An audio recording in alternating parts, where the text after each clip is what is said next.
What nobody told me about nurse burnout is that it does not just happen all at once. It creeps in slowly, quietly, and by the time you notice it, you are already running on fumes. My name is Trisha Combo, and I have been working in healthcare since 1995. I have seen the good, the bad, and the parts nobody wants to talk about.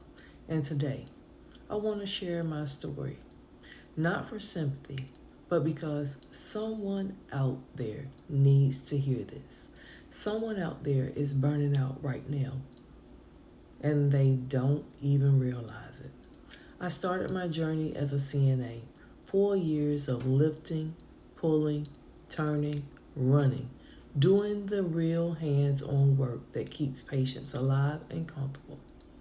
After that, I went to school to be an LPN, proud and excited to take that next step. My first LPN job was in the hospital on the med surg floor. If you have ever worked on a med surg unit before, it can be a lot to handle. But I loved my patients. I loved helping people. That part never changed. What did change was everything around me. After leaving the hospital, I worked in several nursing homes. And let me tell you, the work is hard enough when everybody shows up. But when they do not, when you are doing your job and someone else's job, when you are running from room to room, trying to keep everyone safe, fed, medicated, and clean, that is when the cracks start to show.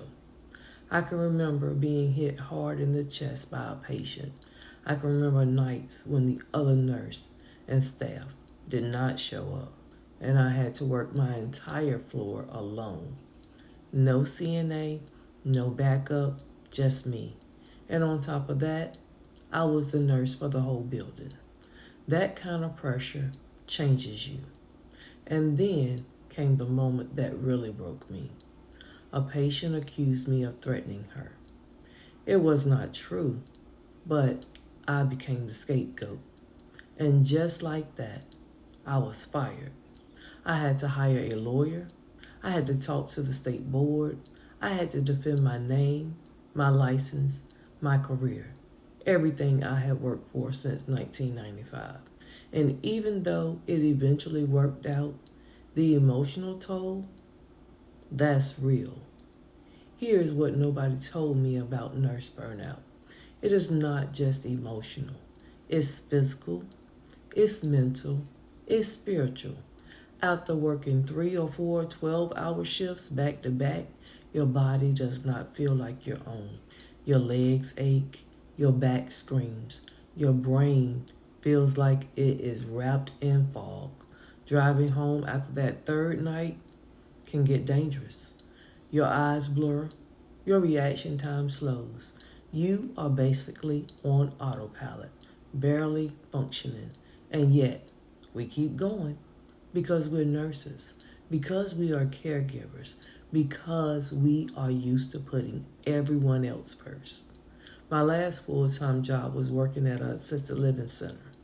I was the only nurse in the building again, but this time I had great staff. They were skilled, dependable, and supportive, and it made a world of difference. Then I gave birth to my daughter, and suddenly my body was not bouncing back. My heart was functioning at only 30%. My doctor told me the words no nurse ever wants to hear. You need to go on disability. I tried to work part time. That lasted for 2 months, but my heart just was not ready. I had to step back again, and that is when I realized something important. Burnout is not just about being tired. Burnout can take and break your body. Burnout can change your life. Burnout can take everything if you do not take care of yourself. Here are some nurse burnout symptoms that many of us push through without realizing what is happening.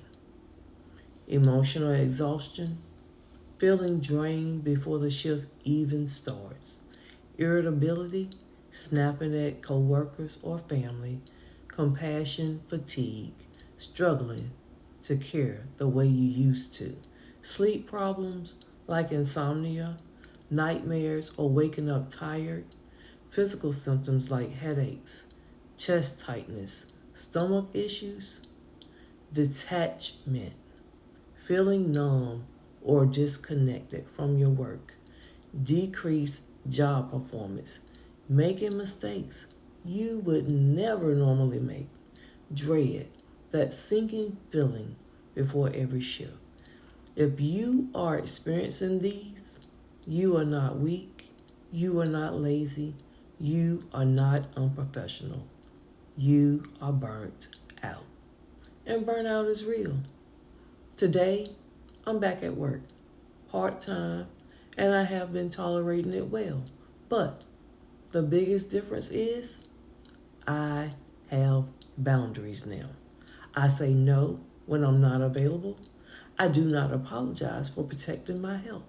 I do not let guilt push me into overtime. I do not let anyone convince me that my worth is tied to how much I can endure because I have learned something.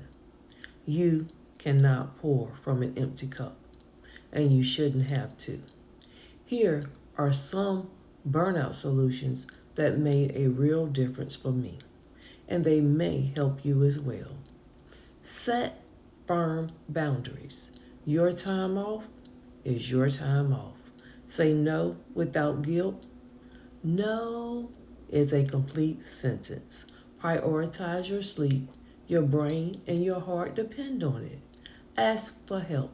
You do not have to be the hero every shift. Take breaks. Even 5 minutes can reset your mind. Talk to someone, a therapist, a friend, a mentor. Move your body. Gentle exercises help regulate stress. Know your limits and honor them. Consider part time or PRN if full time is harming your health. Remember why you started. Reconnect with your purpose. Burnout does not mean you are not meant to be a nurse. It means you have been carrying too much for too long. If you are watching this and you are exhausted, if you are overwhelmed, if you are questioning whether you can keep going, I want you to know this. You are not alone. You are not failing. You are not the problem. The system is heavy. The expectations are unrealistic. And nurses are human, not machines. Take care of yourself.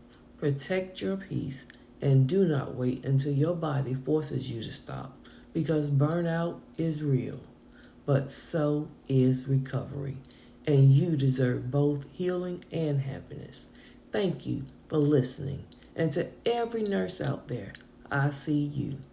I honor you and I'm rooting for you. Nurse Tricia loves you and ain't a thing you can do about it.